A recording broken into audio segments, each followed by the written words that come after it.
gas.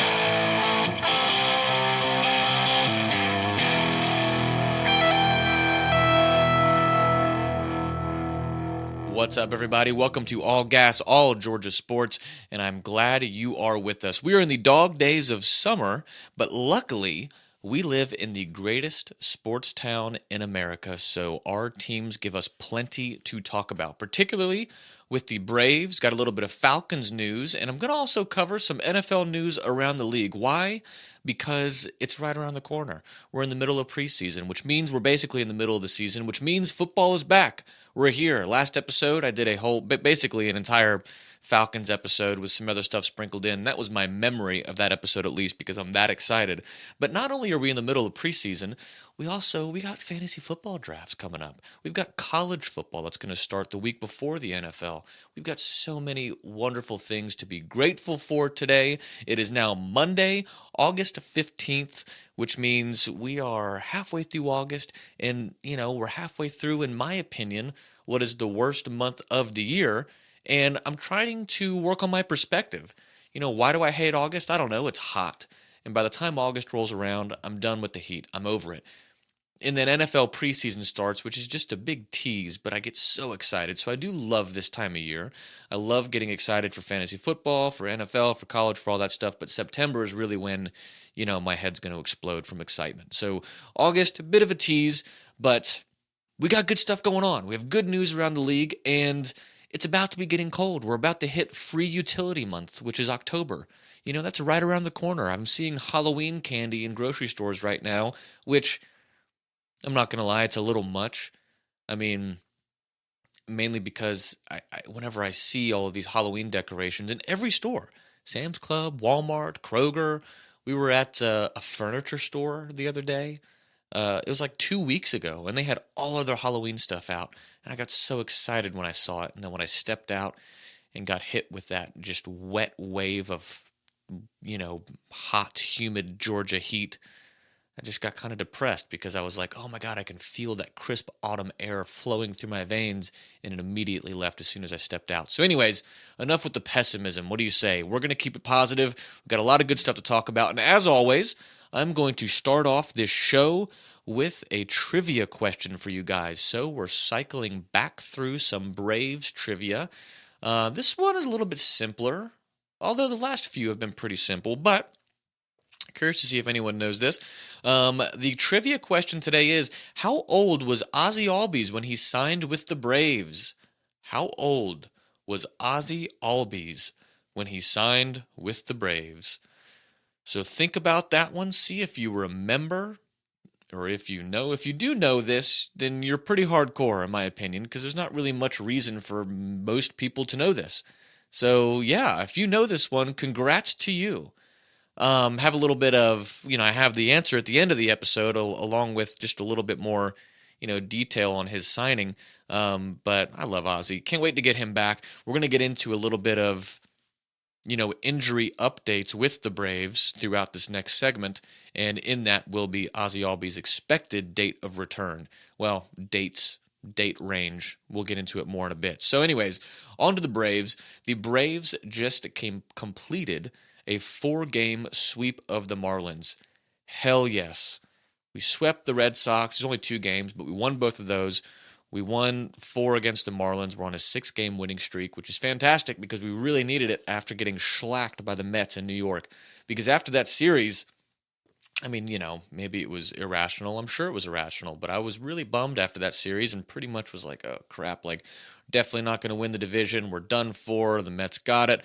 And that still might be the case because they have not slowed down. It doesn't look like they will. But we have a fairly comfortable lead in the wild card, and we're still within striking distance in the division, of course, assuming that other things go our way. But we have a lot of games against the Mets before the season's over relative to other teams, and we're about to go into a 4-game series against the Mets in Atlanta.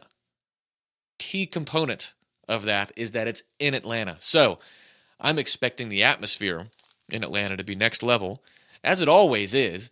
And I'm so grateful for the Braves because after watching the Marlins over the past few days, I mean, they got no one in there. And I know the Marlins aren't good, and they haven't been good for a long time, so I get it. I feel that way watching Falcons games, to tell you the truth, sometimes, because I just don't understand why we don't have a great home field advantage with the Falcons. But that's for another day. This weekend watching the Marlins, yeah, there was nobody in the stands. There was no one. I mean, there was empty seats all over the place. So, I want to go to a game in their stadium, honestly, because it looks pretty cool. I mean, it's definitely state of the art. It's over the top. It's high end. It's in Miami. It'd be a great place to go see a game. I mean, I don't know. Maybe it's right in the middle of the hood. Who knows? But I'm sure it's just because the Marlins stink. So, anyways, grateful that we have what we have here in Atlanta. And coming to Atlanta, especially when games matter, that is not an easy task. And the Mets are about to find that out. At least I hope they are. So anyways, going to go do a little recap of just these last few games, but we just raked. We did great. And, I could give you a whole lot of specifics. I'm going to give you some specific stats from Sunday's game, which we won in dramatic fashion, actually. In the top of the ninth inning, we had a 3-run rally to win it. So we win 3-1 against the Marlins to complete the 4-game sweep on Sunday. And we were down 1-0 the entire game until the top of the ninth when Michael Harris came in and hit a clutch game-tying home run, which started off a ninth inning rally, which gave us the lead. We ended up, we played great in that last inning. With really good at-bats, competitive at-bats, some walks, some timely errors. I guess you could call it errors. Yeah. Some errors by the Marlins, which scored some runs. But, yeah, the Braves just did it when it mattered. It was a boring game. I mean, it went to the ninth inning with us not having scored anything, and then we just erupted for 3. So, way to go, Braves. Some stats from this game and some player highlights from this game. So, check this out. Your favorite Brave right now, Marcell Ozuna, goes 2 for 4. Good job, Marcell. Other Braves did pretty well, too, but I got to highlight Marcell, having a day where he goes 2 for 4. Although he had a really bad strikeout in the ninth inning, or maybe it was the eighth, but it was an important part of the game. And I think it was the top of the eighth where he struck out looking, and I want to say the bases were loaded, and it was like a 3-2 count, and he just watched strike 3 go right by. So that was a bummer. But he did go 2 for 4, so credit where credit is due. The dude needs to get hot because they are calling for your head here in Atlanta, Marcell. So, he's had a few good games where he's put together a couple hits, and they moved him back to eighth in the lineup, so maybe that did something to him mentally because they had just had him stuck. I can't remember where he was batting. Maybe it was like 6th, but it was way too high considering how bad he's played for the last couple months. So good job, Marcell. Michael Harris goes 2 for 4 with that clutch home run in the ninth inning. Dansby Swanson goes 2 for 5. Vaughn Grissom. What about Vaughn Grissom, you guys? He went 2 for 3 with 2 walks. So 2 for 3, but had 2 more at-bats when those resulted in walks. And he's got a little bat flip when he walks. He's got some moxie out there. So I love watching this guy play. Going to do a little bit of history for Vaughn Grissom here in a sec. Not too much, but just a little bit of where he came from, what his minor league stats were, how he got here. But Austin Riley goes 0 for 3. That's rare for him. Matt Olson went 1 for 4. William Contreras went 1 for 5. So, some notables there. But the big story, I think, in Sunday's game was Bryce Elder. So if you guys remember, Bryce Elder made his major league debut this year, early in the season, where he started for us and he pitched a really good game. I mean, had a great, MLB debut. And it was a very heartwarming debut because his family came out from Texas day of. They found out he was getting the start, and his whole family came out from Texas to support him, and they interviewed his dad in the stands, and it was just really heartfelt. Good family, good God-loving family. And they're just there for their kid. And his dad, I love it when anytime players reference character.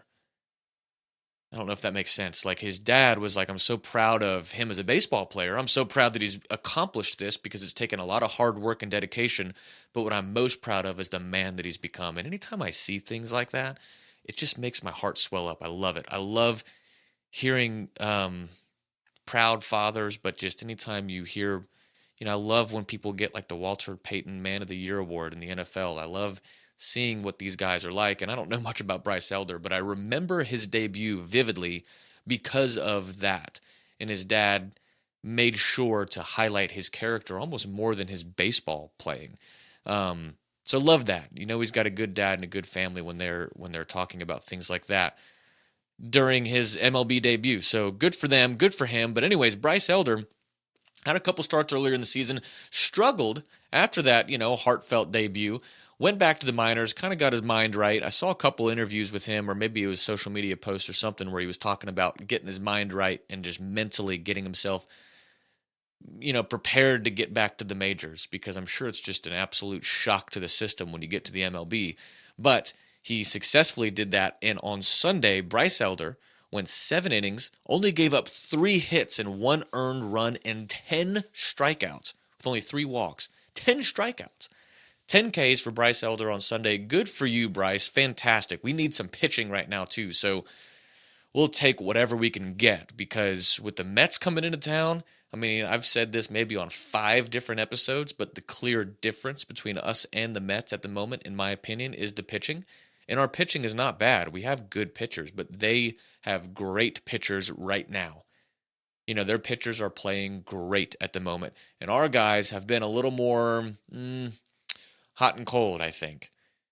A lot of our pitchers have been, they'll have a good outing, then they'll have a bad outing. Ian Anderson, it's a flip of a coin. Charlie Morton has been kind of a flip of a coin. Although I think what we have on our side, and it's not like the Mets don't have this necessarily, but we've got a lot of experience on our side where even the, I guess, quote unquote bad outings, our guys are still in it. They're still competing. They're not throwing it away. It's rare that a guy gets pulled really early in the game. It's happened. We've had some of those outings lately, but our guys are good. They're seasoned guys, but we need all the pitching help we can get. So our guys need to step up. That's all there is to it, because we have a great roster. Our roster is so good that you know that your roster is good the louder certain things become. How do I say this to where it makes sense to me like it does in my head? Like when you have a really good team, weird stats start getting really noticeable. You start looking at like, oh man, we've got like 4 good bullpen guys, but like we need a 5th. You know what I mean? Defensively, like, we're like 5th in the league right now. We could do better. The DH spot's been inconsistent for us. We need to find a good, because everything else is rock solid. You start really narrowing your vision to find mistakes and to find things that are bad. And that's kind of how the Braves are, because our roster really is that good. We have a playoff team, and it's really just a question of our guys getting hot at the right time. That's what happened last year. And if all of our guys turn it on at the same time, which I think tends to happen for good teams toward the end of the year. Because, think about it. These guys play 162 games. So, like, how long does it take for you to really find your stride? I'd be curious to see what different players have to say about this, actually, because, some guys start hot, then they get cold. Some guys start cold, then they get hot. But there's always this ebb and flow that happens throughout the season. But if everybody clicks at the right time, at the same time, that's when you win the World Series. That's when you get last year's Braves, is when everyone clicks at the right time at the same time. And I think this team, going into September, you've had a whole season now to get your swing right, to get your pitches right, to get your fielding right. So I think these guys will be just fine. I'm excited to see what happens. But we have a big, ginormous series with the Mets coming up. So just a little preview for you guys. Here's who we have pitching in our upcoming games against the Mets. So, on Monday, August 15th, in Atlanta, we have Spencer Strider taking the mound for Atlanta, and Carlos Carrasco pitching for the Mets. Carrasco had a great game last time we saw him, so that's going to be good. Spencer Strider, time to step up, buddy. I loved what you said. So Spencer Strider had some, awesome quotes after the last series against the Mets. He essentially said, yeah, the Mets are the luckiest team in baseball, yada, yada. He was kind of like he was just talking a lot of shit, and I loved it. And so time for you to back it up. If he goes out there and backs it up and dominates, he's going to officially become one of like the coolest players on our team.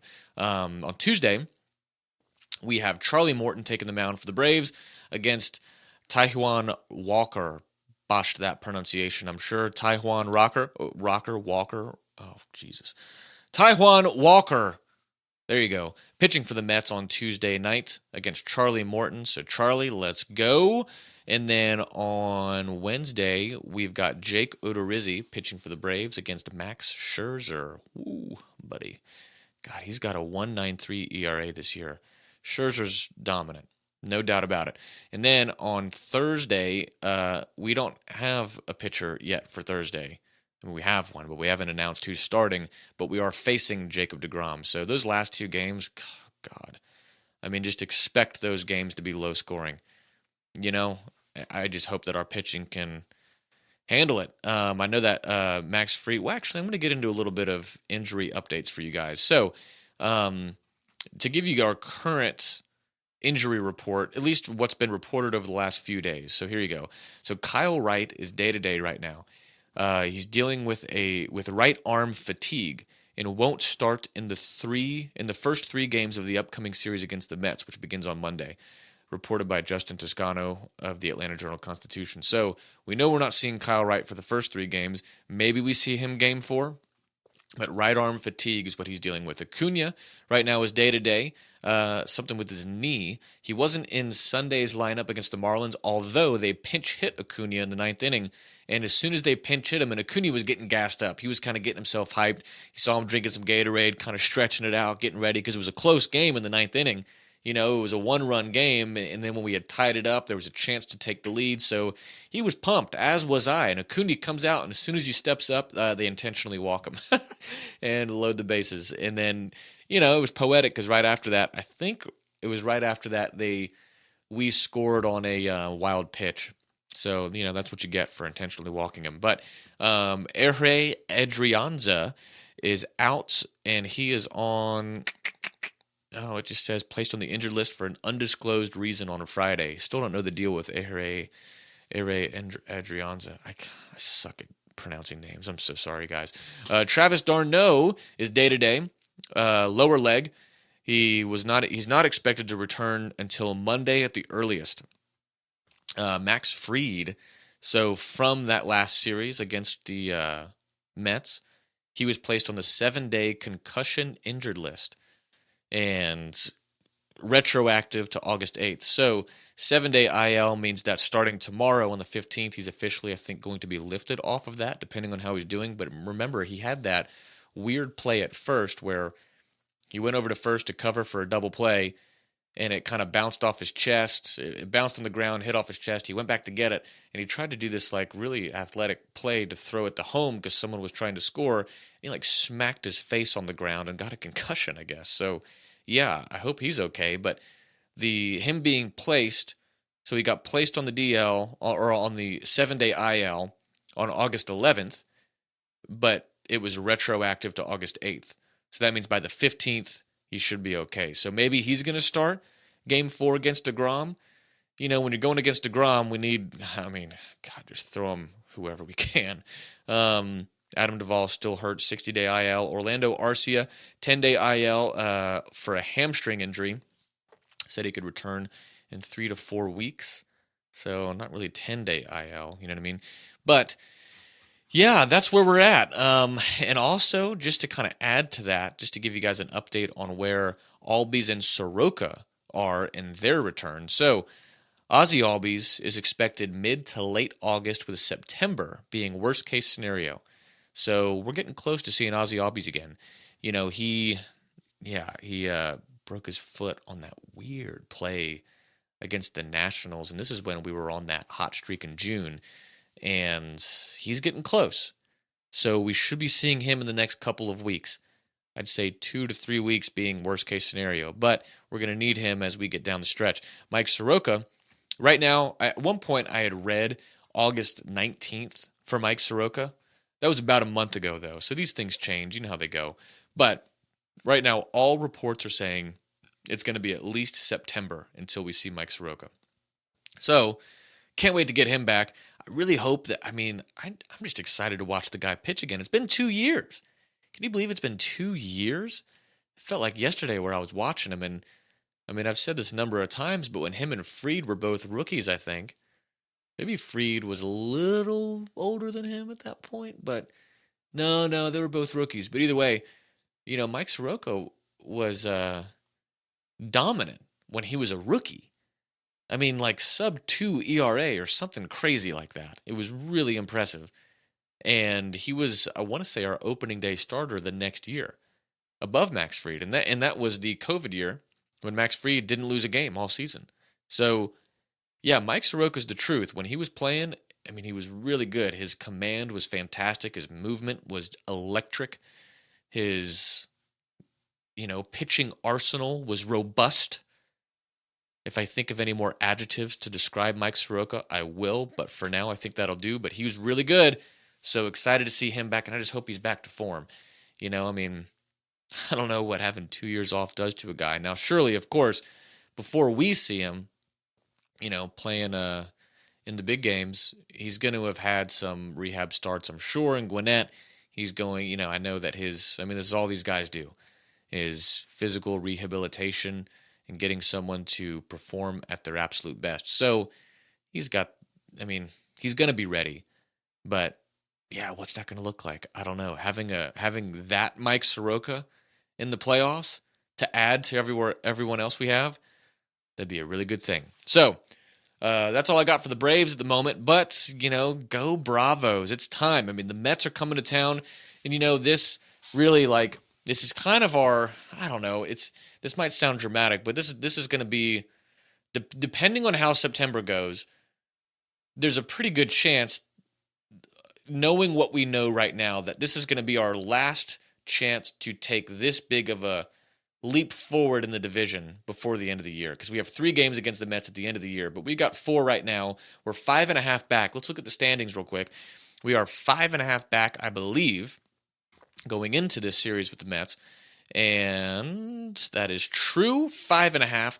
And, with the wild card, we're looking pretty good. I mean, right now we're 6 games up on the wild card. So we're in first place for the National League wild card race. We're 5.5 games above San Diego, who's in second place. And the battle for second place is pretty epic right now in the wild card. So you have San Diego, who's a half a game up on the Phillies, who are sitting at third, right outside the picture right now. And then they are only a game and a half up against the Milwaukee Brewers. So yeah, the National League wild card for second place at the moment, very, very tight. So I'd love to sit with a 6-game lead there, because that's a comfortable place for us to be. But there's not going to be many other opportunities like this. It's going to be the same thing for the rest of the year pretty much after this next series, where every time we win a game, we're going to have to check to see, what did the Mets do tonight? What did the Mets do tonight? And the Mets just keep winning. They keep raking. It's just ridiculous. But the Mets next couple of weeks gets very hard. So this is the last, I think, direct best opportunity to gain serious ground on them, because we have the Mets for 4. So there you go. That's a 1-game swing every single time we get a win there. But then after the Mets play us, they then go and they play the Phillies again, which they just kind of stomped the Phillies 3 games in a row. So that sucks. But the Phillies are still good. But after they play us, they go back to Philly. So they're going to Philly. They were in New York for this last series against the Phillies. So after they come to Atlanta, they then go to Philadelphia. Then they go to New York to play the Yankees. So that's right there. That's 1, 2, 3, 4, 5, 6, 7, 8, 9, 10 games in a row. They're going to be really tough. And after we play the Mets, stick with me now. After we play the Mets, our schedule looks as such. We then have the Astros. I spoke too soon. Sorry, guys. Astros, then the Pirates, then the Cardinals. So it's not, it's not that easy for us. But whatever. We can do it. We can do it. We've already taken care of the Astros once. We could do it again. So, anyways, yeah, this is blood is in the water, sort of. It's our chance to strike. So anyways, moving on to the Falcons. Let's see what kind of Falcons news that we have. Oh, well, let me give you Drake London's status. So Drake London, for anyone who didn't watch the preseason game, it was a great game, by the way. Just objectively, as football games go, the preseason game was a great game. We won with a minute and a half left with a 30-yard bomb from Desmond Ridder. It was awesome. Just fun football. It was clean football, too. I don't know if anyone else noticed that, but wasn't a whole lot of penalties. There wasn't a whole lot of dumb stuff. I know they were using a limited playbook, as they should in the preseason, but at least from my perspective, the pace of play was good. It seemed just like a regular-ass football game.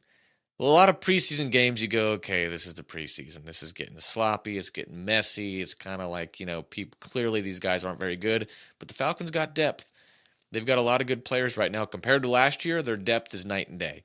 So, yeah, Friday's preseason game was really fun. But Drake London, our first round draft pick, rookie wide receiver out of USC, Southern California, not South Carolina, Drake London got injured, and it was after a 24-yard catch.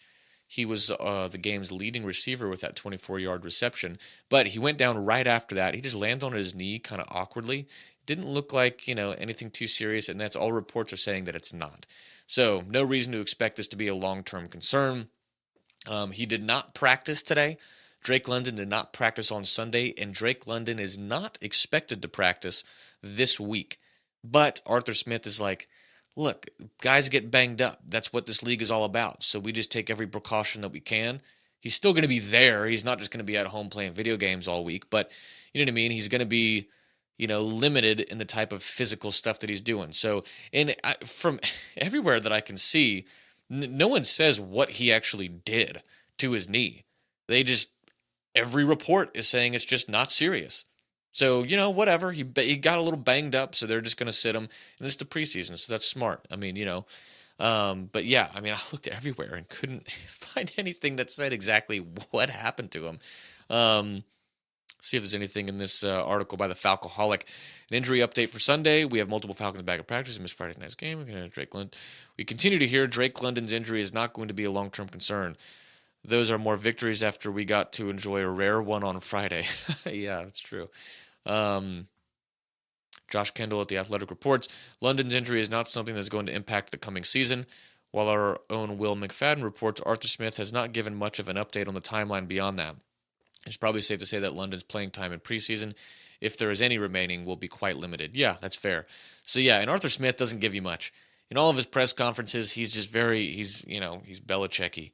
He's got a little bit more personality than Belichick, but he's kind of got that he doesn't give the media anything. He's not going to give you timelines. He's not going to give you any sort of sense on what he's thinking as a coach or what their plans are as a team. Nothing. So I actually love that. But all we know is that Drake London's injury is not serious. So that's good. I'm obviously thrilled to hear that. Going to get into some news around the league. That's all the Falcons I got for you. Only 2 more preseason games left. I'm going to be at the second one, or the third one, I guess, because they're going to be actually in Atlanta. So can't wait to see that.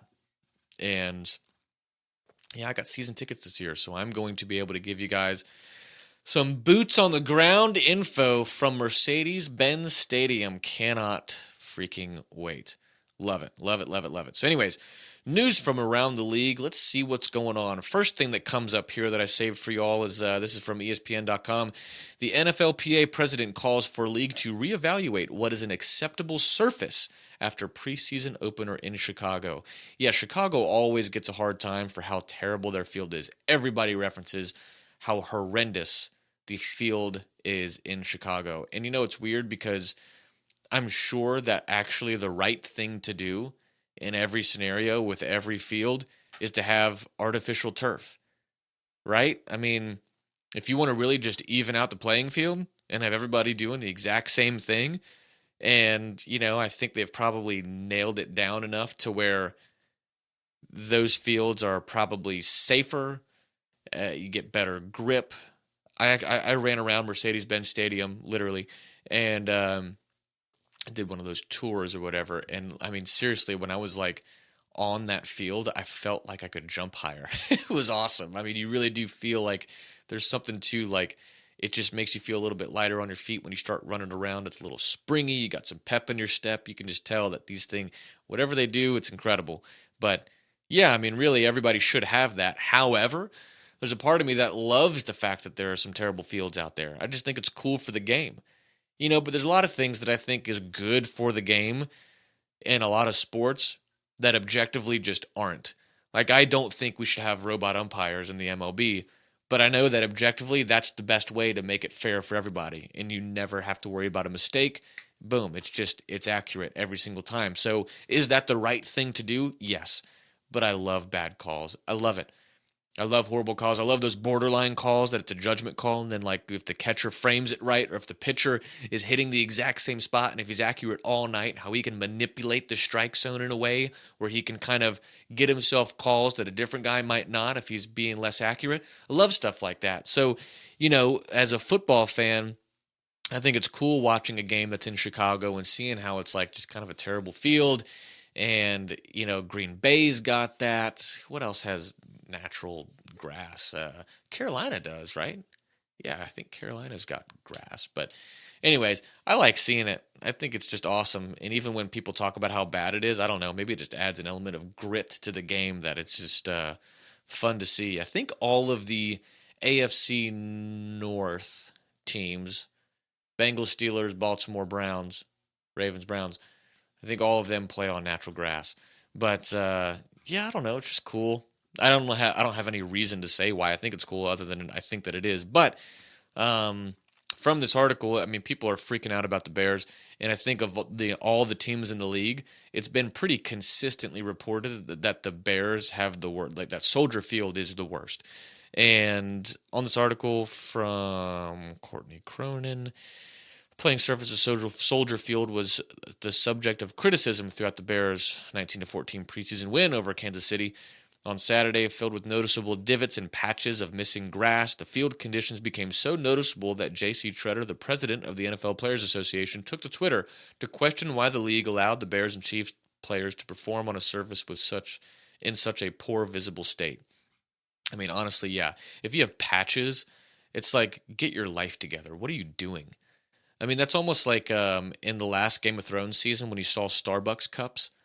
It's like, okay, so you're telling me that you guys cared so little and that you rushed it so much and that there was so little attention to detail and just, I don't know, care for your craft that you managed to leave something that egregious on the screen, like a Starbucks cup. I mean, that, like, you got to think, the editing process on a show has got to go through so many different levels. To have that missed by everyone is just an abomination of cinema in every way. And yeah, if you have visible missing patches of grass on your football field, I mean, like, just get fired or quit your job and let someone else do it. I mean, that's terrible. That's so bad. So bad. I have a little more context here. The NFL said that this field met minimum testing standards. We clearly need to reevaluate what is acceptable for players to compete on. We need new testing metrics looking at the performance and safety of every field. The Bears hosted their lone game of the preseason 8 days after Elton John played a concert at Soldier Field, which left the grass visibly damaged with lines of missing turf spanning the length of the field. I mean, you got 8 days. I mean, these guys, it's all they do. I mean, literally, have you seen the field at, like, I don't know, any baseball park? I mean, it's impeccable. It's amazing. It's unreal. There are ways to, like, treat grass and to be able to handle concerts. Everyone else does it. So if you have visible missing patches, you're horrible. No excuse for that. That's terrible. And it's just always like that in Chicago. So I don't know. What are you going to do? Anyways, have something here from CBS Sports. Ranking NFL rookie debuts from week 1 of the preseason says that Kenny Pickett and Desmond Ridder steal the show. Yes, they did. So both of those guys both scored late inning touchdowns to win the game. Kenny Pickett, so Desmond Ridder, with just a minute and a half left, threw a 21-yard touchdown to Jared Bernhardt on 4th and 9. That was the coolest part of that to me, was the fact that it was 4th and 9 and we could have kicked a field goal to tie it. And look, I know this is all preseason. Like, who cares? I care. I care about this. I love this. So there's that. So shut up. So yeah, Desmond Ridder's touchdown pass was awesome. He was great. But Kenny Pickett threw a touchdown with 3 seconds left to win it. So that was even cooler. But yeah, Kenny Pickett did great. He let's see if I have any stats on Kenny Pickett. Kenny Pickett finished the game 13 of 15 for 95 yards and 2 touchdowns and no interceptions. That's fantastic. That's really good. Because Desmond Ridder did not have that many completions. However, he had a lot of dropped balls. So he came in the game in the second quarter. Ridder finished 10 of 22 for 103 yards with 2 touchdowns and no interceptions. But, I mean, I think literally there was like 5 drop passes or something like that. It was really bad. Our receivers were terrible, terrible, terrible, terrible on a Friday night. So, especially after Drake London gets hurt, you didn't really see Kyle Pitts much. So, yeah, other than those two guys, who do we have? We've got some guys. We've got Geronimo Allison. We've got, Zacchaeus. We've got some other guys. We've got a lacrosse star in Jared Bernhardt, which is pretty cool to hear about, amongst other guys. But, yeah, that's a glaring hole in our roster. So anyway, it's pretty cool to see him on the list. Desmond Ridder getting some love. Speaking of injuries, Zach Wilson. Sorry, Jets fans. However, good news for Jets fans, though. So Zach Wilson reportedly avoids an ACL injury after an awkward fall, but will still miss 2 to 4 weeks. This is from Liz Rusher at Yahoo Sports. So quarterback Zach Wilson's first preseason start for the New York Jets ended with him limping off the field, but he may have avoided the worst-case injury scenario. According to Brian Costello, Jets beat writer for the New York Post, Wilson's Saturday morning MRI showed no ACL damage, but he did have a bone bruise and a possible meniscus tear. More tests are reportedly being done to determine the full scope of Wilson's injury. So, they believe his ACL is still intact. He does have orthoscopic surgery in LA, and I think that happens. Here you go.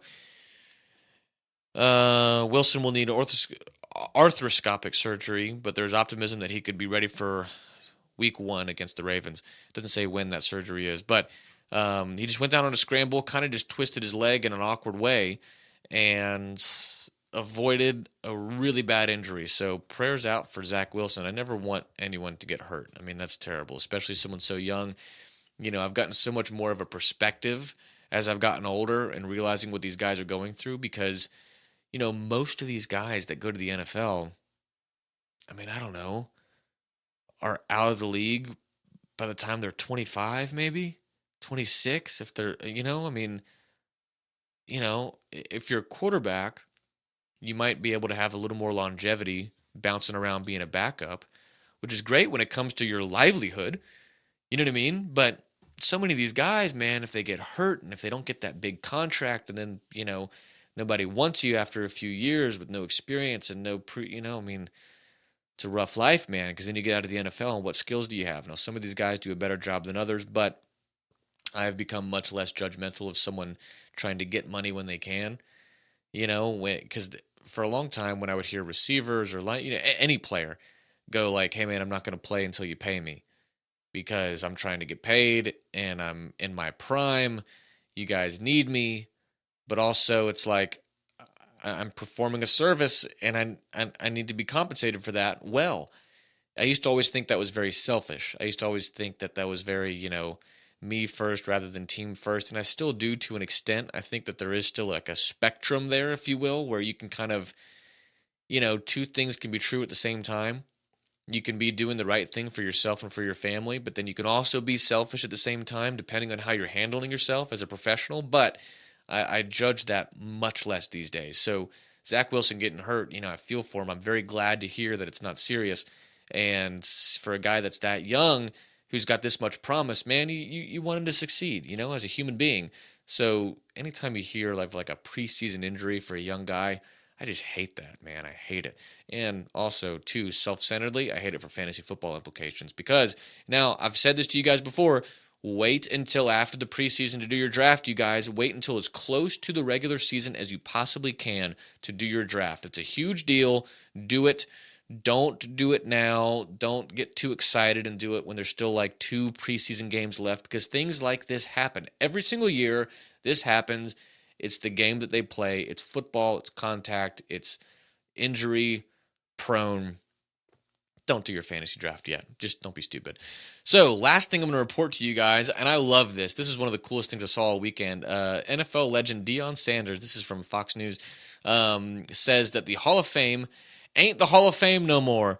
And I love it. Deion Sanders is so cool. He came out and said, I'm going to read you just some quotes from this. There's some video that was circulating on, I don't know if it was TikTok or YouTube or whatever, but I did see the video, and he said that the conversation is that the Hall of Fame ain't the Hall of Fame no more. I love it. I respect it. I admire it. I think all the guys who were inducted definitely are deserving. but it needs to be a different color jacket. My jacket got to be a different color. NFL players who make the Hall of Fame receive... Oh, okay, that's not the quote anymore. Sorry. Back to the quote. It needs to be a starting 11. Need to be an upper room. My head don't belong with some of these other heads that's in the Hall of Fame. Put my head where it's supposed to be. My head not supposed to be down here. I'm sorry, I'm just being honest. The quote continues, I'm just saying what all y'all are thinking, and a lot of y'all Hall of Famers are thinking the same thing. This is becoming a free-for-all now. If you play good, no, it ain't good. It's people who changed the game. That's what the Hall of Fame is, a game changer. Not I played good, I had a good little run, I gave you 3 or 4 good years. No, dog. And end quote. But he's exactly right. I mean, but I don't know. What are you going to do? I mean, in 1,000 years, if you still have this sport, there's going to be a lot of people who have played statistically well enough to be in the Hall of Fame. But I do see what he's saying, where he's going, no, this is the Hall of Fame. This is like the Mount Rushmore. This is it. This is all that matters. These game changers. I mean, what's our standard for being in the Hall of Fame? I'm not sure exactly what sparked this necessarily. I don't know if some people got in that he was like, hell no, they shouldn't be in. But yeah, I mean, I just think that's cool. It's just kind of a badass thing to say. He's going like, give me a different colored jacket. I changed the game, and he absolutely did. Deion Sanders changed the game. There's no doubt about it. You know, I mean, and you could make that argument about some other guys too. Like Michael Vick changed the game. He did. Michael Vick 100% changed the game.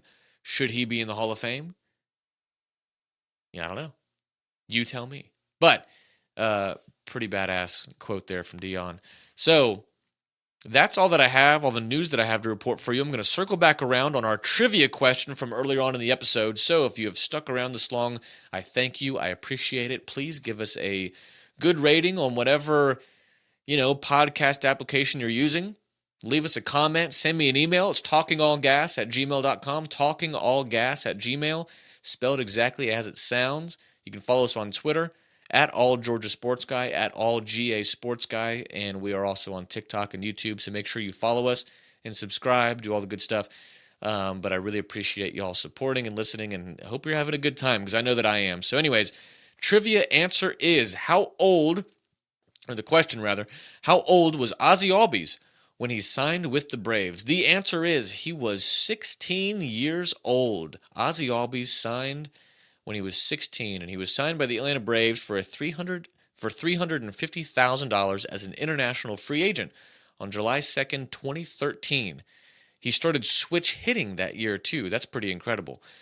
He made his professional debut in 2014 with the Gulf Coast Braves and joined the Danville Braves in July.